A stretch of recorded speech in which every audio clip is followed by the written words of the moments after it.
우리 축복된 가정주일입니다. 우리 뉴젠 뮤찬팀 너무 깜찍하고 파워 있죠? 우리 4부까지 수고할 텐데 우리 뉴젠 어린이 뮤찬팀에게 한번 힘찬 격려 박수 부탁합니다. 우리 어버이날 카네이션을 우리 교회 모든 부모님들한테 드리려고 한 4년 만에 꽃집을 알아봤더니 우리 교회 규모에서 여러분한테 카네이션을 다 드리려면 한 1,200만 원 정도의 예산이 단 한 송이의 꽃에 다 나눠드리면 든다고 합니다. 우리는 그 돈을 아껴서 우리 다음 세대 사역에 잘 쓰도록 하겠고, 그래서 판타스틱한 영상의 꽃으로 대신했습니다. 여러분이 아무 불만이 없으실 줄 믿어요. 축복된 가정주일에 하나님께서 우리에게 주실 특별한 은혜를 기대합니다. 우리 함께 기도하시고 말씀 보겠습니다. 사랑의 아버지, 주님의 임재로 이곳을 덮어주시고 부족한 종은 감춰주시고 우리 주님 예비하신 귀한 말씀 들려주시옵소서. 예수님 이름으로 기도했습니다. 아멘. 오늘 저는 예수님의 비유 시리즈 19번째 주제인 두 아들 비유를 가지고 여러분과 함께 은혜를 나누고자 합니다. 예수님이 여러 가지 비유 시리즈를 말씀하셨는데 그 중에서는 지난주 다루었던 선한 사마리아인의 비유처럼 어떤 특별한 상황에서 종교 지도자들의 도전적인 질문을 받으신 뒤에 거기에 대한 대답을 이렇게 은유적인 비유로 하신 경우가 많이 있습니다. 예수님의 약점을 잡으려는 종교 지도자들의 함정을 피해가면서 모두를 깨우치는 깊은 영적인 진리를 던져주시기 위함이었죠. 오늘 본문이 다루고 있는 두 아들 비유도 그렇습니다. 이 본문의 배경을 이해하려면 마태복음 21장 전체 스토리 전개의 개요를 조금 알아야만 됩니다. 유월절을 앞두고 예수님께서 나귀를 타시고 예루살렘에 입성하셨습니다. 수많은 군중들이 호산나를 외치며 예수님을 환영했습니다. 그런데 주님께서는 성전에 들어가셔서는 장사치들이 성전을 가득 메우고 있는 것을 보시고 너무 분노하셔서 그들의 상을 뒤엎어 얹으시고 내 집은 기도하는 집이지 이렇게 장사하는 집이 아니다 하면서 성전을 정화하셨습니다. 뒷돈을 받고 이 장사치들을 허락해준 종교 지도자들에게는 큰 충격이었죠. 그리고 예수님은 가는 곳마다 말씀을 전하시고 병을 고치시고 귀신을 쫓아내시며 천국 복음을 전하셨는데 지난 수백 년간 종교 지도자들이 말씀을 가르칠 때는 아무 반응도 없던 군중들이 예수님에게는 폭발적으로 반응했습니다. 가는 곳마다 군중들이 모였고 회개하고 영혼이 변하는 역사가 일어났어요. 이걸 보면서 종교 지도자들은 충격을 받았습니다. 종교 지도자들이 누굽니까? 대제사장, 서기관, 장로들인데 좋은 집안에서 태어나가지고 어렸을 때부터 율법을 암송하고 여러 가지 까다로운 예배의식을 몸에 익혔던 사람들이었어요. 그래서 모든 백성들은 예배와 신앙생활에 있어서는 이 종교 지도자들의 가르침을 받아야만 했어요. 그들의 권위는 절대적이었습니다. 그런데 어느 날 갑자기 혜성처럼 나사렛에서 온 예수가 등장했습니다. 그를 향한 군중의 반응은 상상을 초월했습니다. 모두가 예수님을 메시아로 생각하고 열광했어요. 그러니까 종교 지도자들은 지난 수백 년 동안 종교 지도자로 군림해온 그들의 아성이 송두리째 흔들리는 것을 느꼈어요. 위기감을 느낀 그들이 예수님에게 몰려와서 아주 도전적인 질문을 던졌습니다. 마태복음 21장 23절. 예수께서 성전에 들어가 가르치실 때 대제사장들과 백성의 장로들이 나와 이르되 네가 무슨 권위로 이런 일을 하느냐? 또 누가 이 권위를 주었느냐? 무슨 권위로 이런 말을 하느냐는 것은 누구 허락받고 네가 성전에서 장사치들을 몰아내고 병을 고치고 이상한 교리를 가르치고 왜 이렇게 하느냐고 예수님에게 따진 거예요. 이들이 예수님의 권위를 따진 첫 번째 이유는 우리는 네 권위를 인정할 수 없다는 거죠. 반역의 영입니다. 우리는 반역의 영이 지배하는 시대에 살고 있어요. 모든 권위에 도전하는 것이 우리가 사는 시대 정신이 되었습니다. 요즘 부모의 권위, 스승의 권위, 대통령의 권위, 사장의 권위, 사법부의 권위는 없습니다. 모든 권위에 대적하고 거역하는 것이 시대적인 분위기가 되어버렸어요. 많은 사람들이 권위를 불편하게 생각합니다. 권위가 없는 세상에 살았으면 좋겠다고 합니다. 하지만 우리가 명백하게 해야 될 것은 권위를 남용하는 권위주의가 나쁜 거지 권위 자체가 나쁜 것은 아닙니다. 그런데 사람들이 권위주의에 대해서 입은 상처 때문에 권위를 부인하는데 권위를 부인하게 되면 세상이 무너져요. 예를 들어서 교통경찰의 권위가 무너지게 되면 사람들이 마음 놓고 음주운전하겠죠. 마음 놓고 빨간불 그냥 무시하고 지나가겠죠. 사방에서 사고가 일어날 거예요. 그런 세상에서 불안해서 어떻게 살겠습니까? 권위가 무너진다는 건 그런 거예요. 질서가 무너지는 거예요. 가장 무서운 것이 하나님의 권위를 인정하지 않는 불신앙인데 하나님의 권위를 인정하지 않으면 삶 전체가 무너져 내릴 것입니다. 마귀가 하나님의 권위를 대적하는 반역의 영입니다. 인간이 죄를 지었을 때 우리의 영혼에 그 반역의 영이 우리의 죄성과 함께 묻어 들어왔어요. 그래서 우리가 이 거역의 영이 우리 안에 있는 거예요. 사람들이 음란을 행하고 서로 미워하고 도둑질하고 죽이고 하는 모든 죄의 행위들은 이 반역의 영에서부터 비롯된 것입니다. 모든 선과 정의의 근원이신 하나님의 권위를 부인하고 나니까 삶의 질서 자체가 지금 무너져 내려 있는 거예요. 본문의 종교 지도자들은 신앙 경력이 오래되고 자기들이 영적인 지도자라고 했지만 그들의 영혼은 몹시 불안했습니다. 그들의 영혼은 뭔가 불안하고 분노가 많고 자기 자리 지키려고 하고 자꾸 거역하고 이러는 것은 이미 반역자 사탄의 영향권 안에 있는 거예요. 아무리 좋은 명분으로 위장해도 거역하고 반역하고 비판적이고 부정적인 사람들은 파괴하는 영이에요. 하나님의 영일 수가 없습니다. 왜냐하면 사탄의 본질이 거기서부터 출발하기 때문이죠. 이들은 하나님의 아들이신 예수님한테 당신이 무슨 자격으로 무슨 권세로 우리에게 신앙생활을 이래라 저래라 하느냐고 따졌습니다. 기가 막힐 일이죠. 이는 자기를 낳아준 부모한테 자식이 와서 아버지가 무슨 자격으로 내 인생에 감나라 배나라 합니까? 이러는 것과 마찬가지죠. 내 인생의 주인은 나다. 당신의 권위를 인정할 수 없다. 내 마음대로 살겠다. 하나님의 아들 예수님에게 당신이 무슨 권위로 이런 일을 하느냐 하는 것은 바로 이런 본질적인 사탄의 반역의 영인 거예요. 둘째로 종교 지도자들이 예수님이 무슨 권위로 이런 일을 하느냐 하는 것은 정통성 시비입니다. 자신들의 입지를 지키기 위한 방어 본등이죠. 지난 수백 년 동안에 우리가 종교 지도자들이었는데 갑자기 네가 어디서 나타나서 백성들에게 영적인 지도력을 행사하려고 하느냐? 네게는 정통성이 없다. 네가 무슨 권위로 이런 일을 하는 거는 너 자격증 내놔봐. 너 어느 교단 출신이야? 너 목사 한 수는 받았나? 이런 것 똑같은 거예요. 근데 여러분, 실력이 딸리는 사람일수록 인간적인 자격증을 따집니다. 원래 자기 이력서에 한참 쓰는 사람일수록 별 볼 일 없는 사람이에요. 실력이 없으니까 받은 자격증 다 쓰는 거죠. 이들이 간구하고 있는 것, 영적인 정통성은 하나님이 결정하는 거지 인간이 결정하는 게 아니에요. 하나님이 기름 부어 쓰시는 자에게서는 누가 말하지 않아도 하나님의 역사가 그에게서 나타나요. 영적인 실력이에요.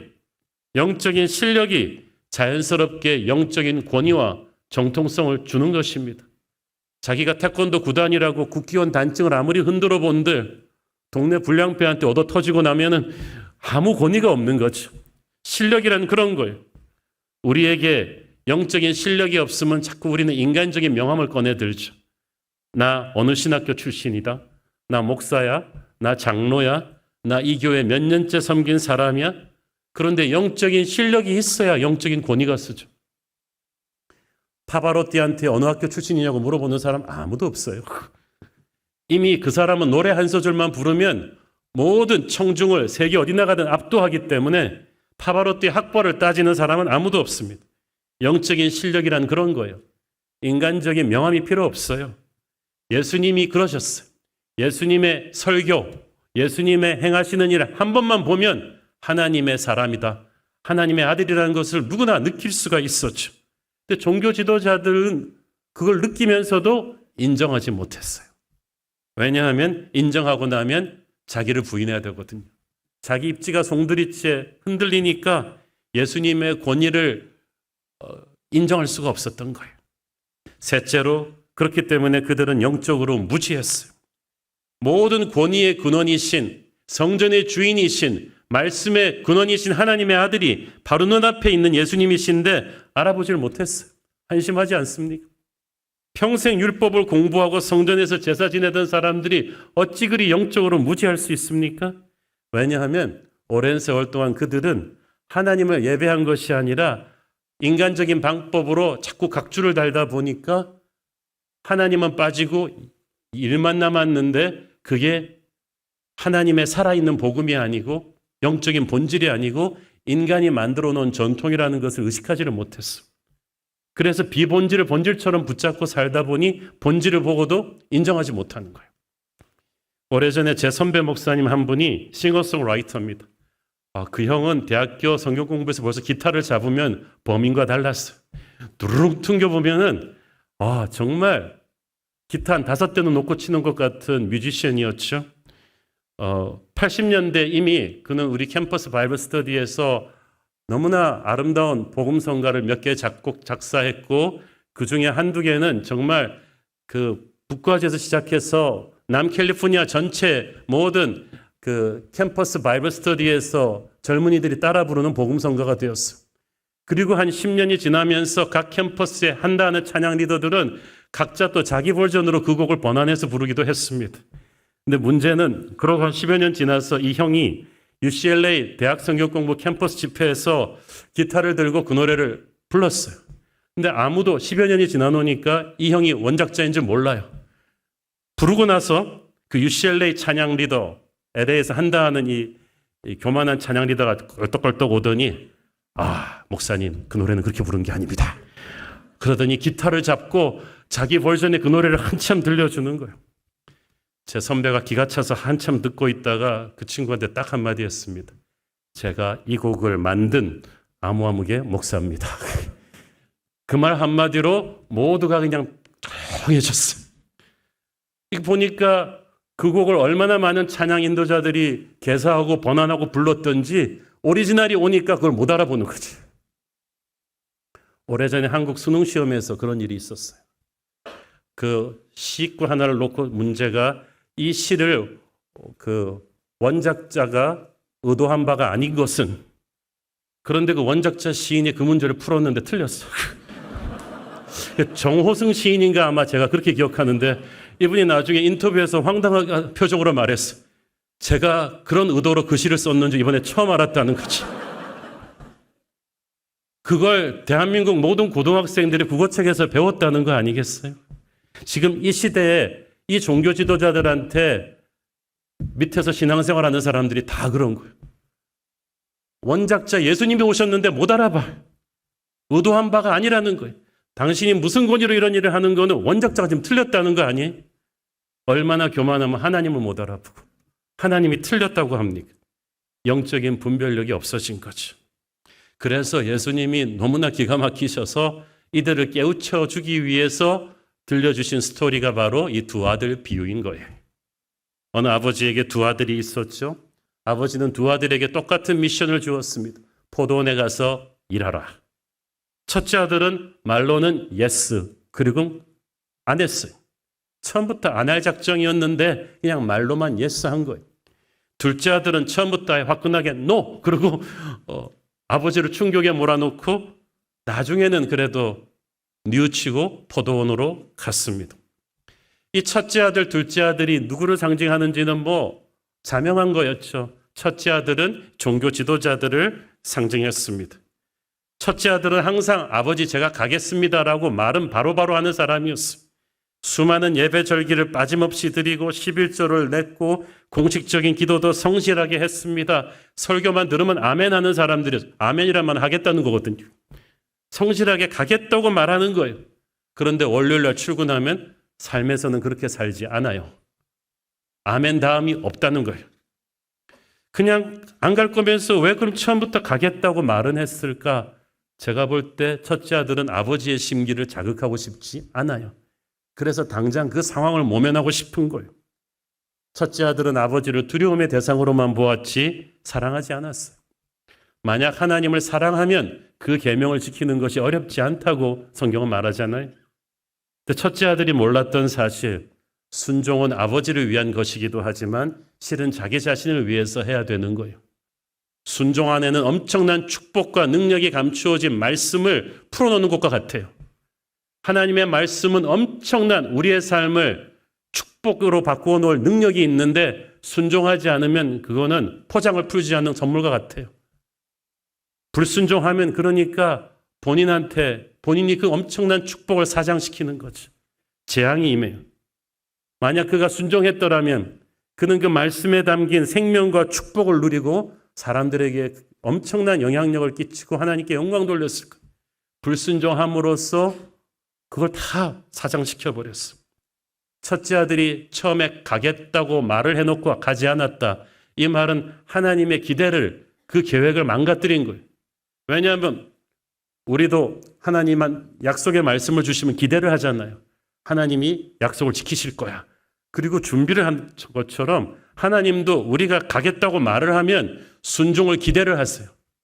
아무개가 이제 가겠다고 했으니까 그럼 나는 이 아이를 통해서 이런 일을 이루어야겠구나 하고 계획을 하시는데 천사가 달려오더니 하나님 저 사람 가지는 않았어요. 말만 해놓고 펑크냈어요. 하나님의 계획이 어그러지는 거죠. 마음이 아프신 거죠. 모든 불순종은 순종을 전제로 한 하나님의 기대를 꺾은 거예요.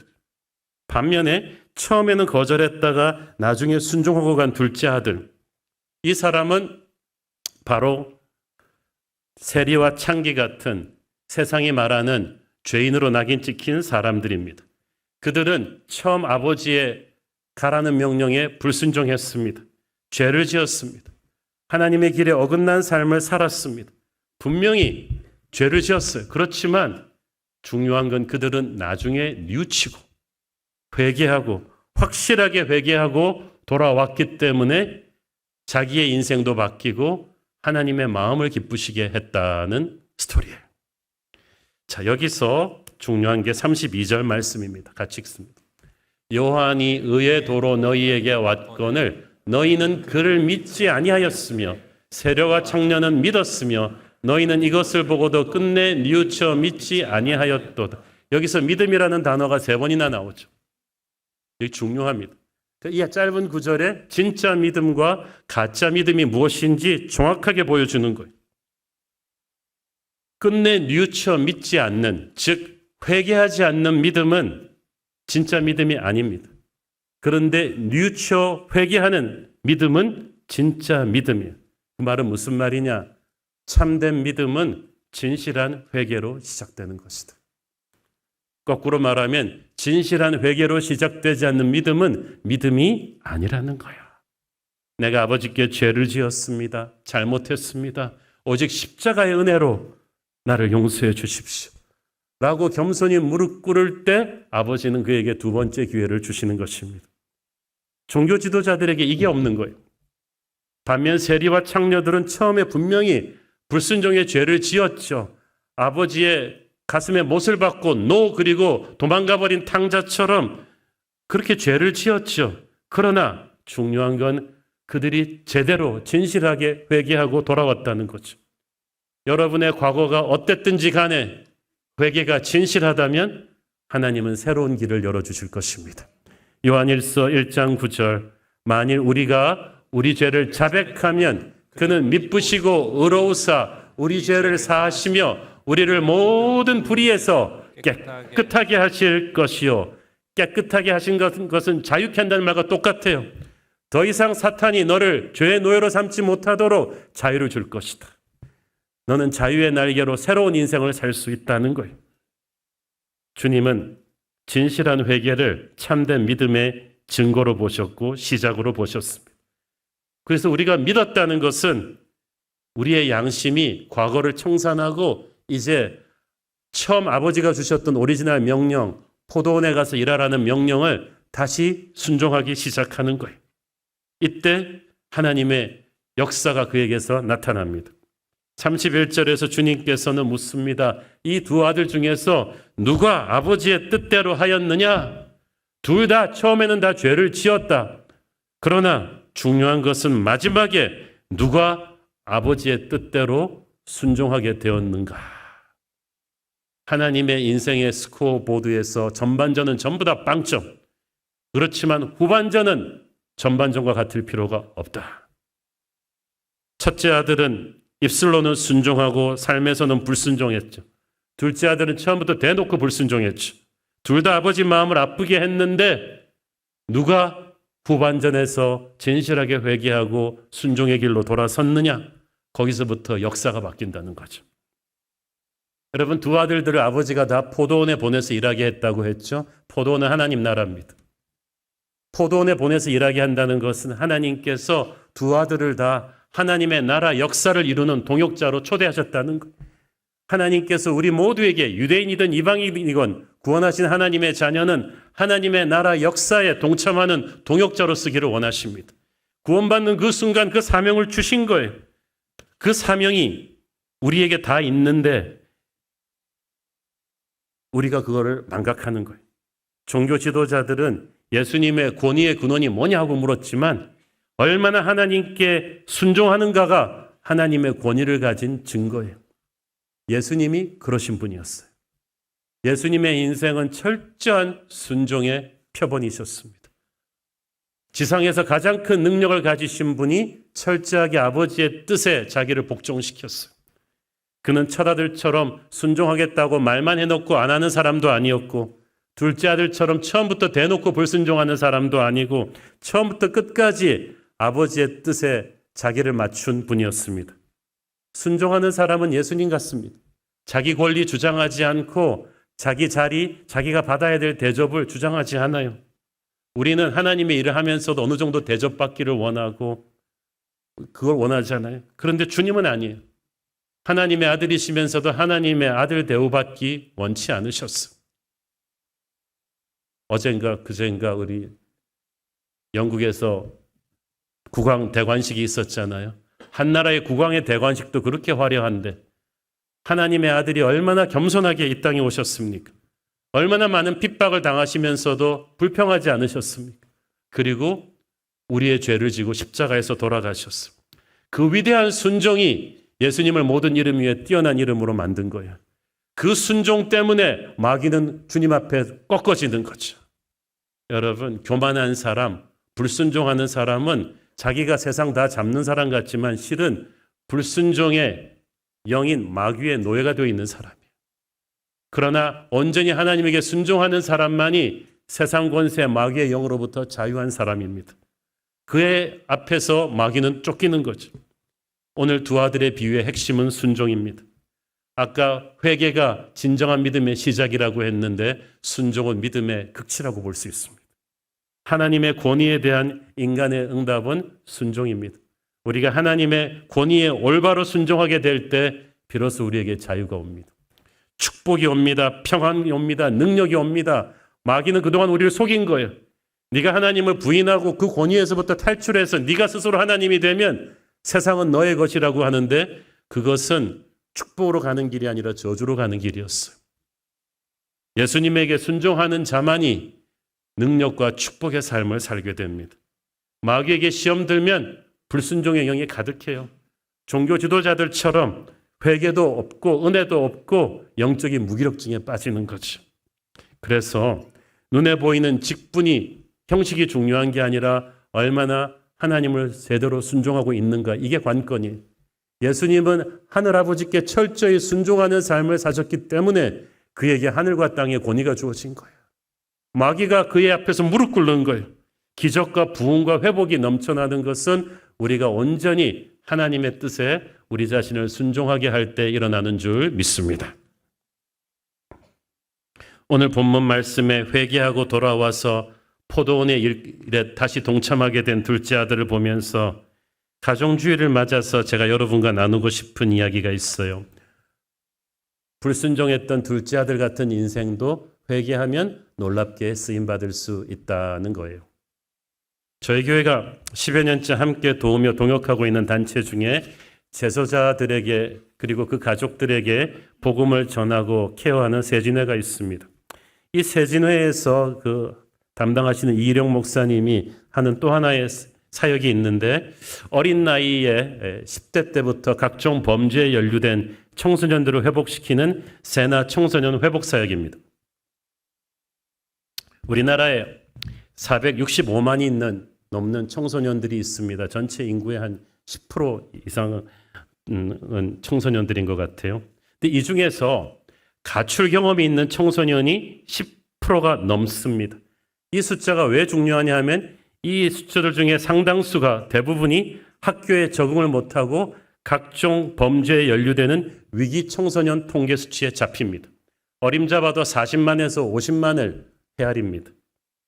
이들이 가출하는 가장 큰 이유는 무너진 가정이에요. 한부모 가정, 결손 가정, 이혼 혹은 재혼 가정, 알코올 중독의 아버지나 어머니, 부모의 통제나 강압, 폭력적인 양육, 학업에 대한 부담이 싫어서, 가난이 싫어서 집을 가출합니다. 근데 가출하면은 천국이 열리는 거 아니죠. 혼자서 의식주를 해결할 수 없으니까 가출한 무리들끼리 가축 패밀리를 형성하게 되는데 여기서 온갖 나쁜 범죄를 다 배웁니다. 조건 사기, 빈집털이, 폭행, 사이버상의 성매매, 특히 여자 청소년들의 경우 대부분이 나쁜 어른들의 표적이 되어서 성매매를 하게 됩니다. 이 위기 청소년들 40만, 50만을 남의 일이라고 여러분 그냥 방치하면 안 됩니다. 이들이 자라서 우리 아이들과 더불어 공동체를 이루며 함께 살아가야 하기 때문이에요. 이들 소년범들의 67% 이상이 성인범으로 발전하는데 조두순, 유영철, 신창원 같은 우리 사회를 충격에 빠뜨린 그 사람들이 다 소년범 출신이었다가 성인범이 된 경우예요. 우리나라 이 비행 청소년들의 한번 수감되었다 다시 풀려나도요, 재범 확률이 33%가 넘습니다. 범죄가 갈수록 흉포화하고 있습니다.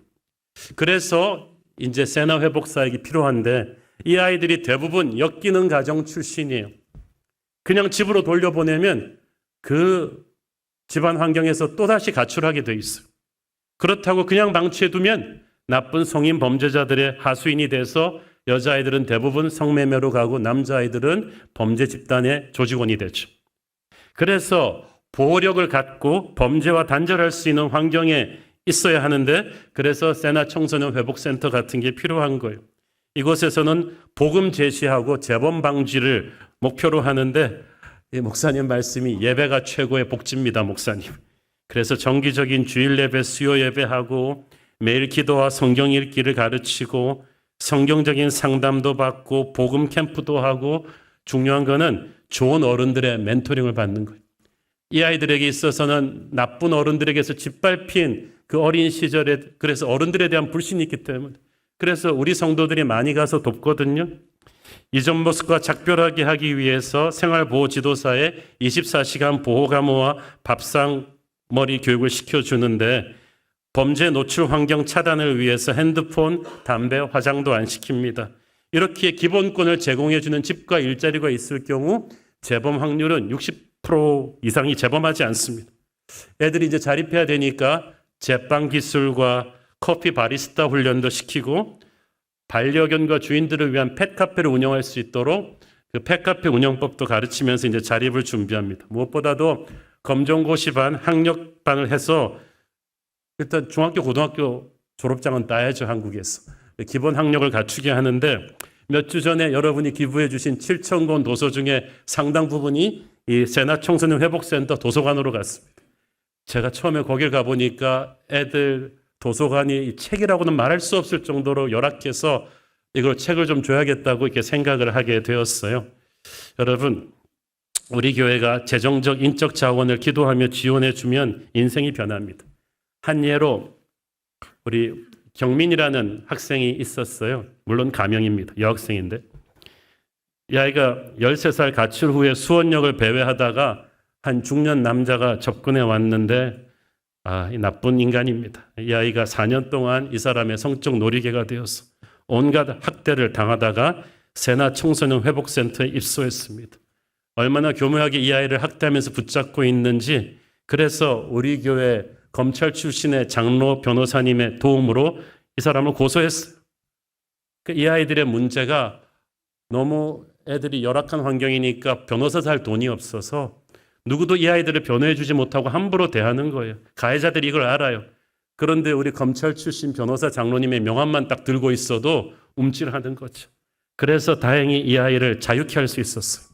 그 후 법원 심리 과정에서 이 생전 처음 이 따뜻한 어른의 도움을 받고 감격해서 이 경민이가 마음을 고쳐먹죠. 17살 나이로 검정고시를 준비해서 대학에 들어갔어요. 장학생으로 지금 학교 생활 잘하고 있는데 우리 교회가 조금만 노력하면 어른들이 다 나쁜 사람이 아니라는 걸 보여주면 절망에서 소망으로 바꿀 수가 있습니다. 이 새날 청소년 사역을 하면 하시는 말씀들이 있습니다. 우리 성도들 가셔서 아이들 이제 돌보는 모습인데 왜 가해자를 돕느냐? 피해자를 도와야지. 그런데 여러분 이 아이들 태어나면서부터 악인들 아니었어요. 이 아이들이 그런 형편없는 가정을 선택하지 않았습니다.